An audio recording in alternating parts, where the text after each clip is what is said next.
தப்ப முடியாது என்றால் உன் சக்கரத்தால் தண்டனை கொடு. மரணம் தண்டனை இல்லை அஸ்வத்தாமா, அது விடுதலை.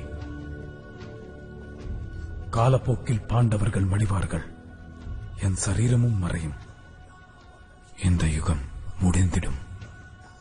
ஆனால் உனக்கு மரணம் நேராது. பல்லாயிரம் ஆண்டுகள் உன் காயங்கள் ஆறாமல், மரணம் நேராமல் நடக்கும் பாவங்களை பார்த்து தனிமையில் வாழ்வாய். இது நான் தரும் சாபம். இதற்கு பரிகாரம் என்று எதுவுமே இல்லையா? என்னை கொல்ல முயற்சித்தாய், ஒரு நாள் நீயே என்னை காப்பாற்றுவாய். உன்னையா? கலியுகம் வரப்போகிறது, கலி பிறக்கப் போகிறான். அதர்மம் தலைவிரித்தாடி பிரபஞ்சம் இருளில் மூழ்கும் போது நான் மீண்டும் அவதாரம் எடுப்பேன். அந்த யுகத்தில் கலி எல்லையற்ற சக்தியோடு என் பிறப்பை தடுக்க பார்ப்பான்.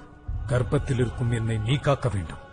ஆகாயத்தில் சூரியன் தோன்றாமல் காற்று விஷமாகி கங்கையில் ஒரு சொட்டு நீர் கூட இல்லாமல் வற்றும் போது உன் சிரோன்மணி உன்னை சேரும்.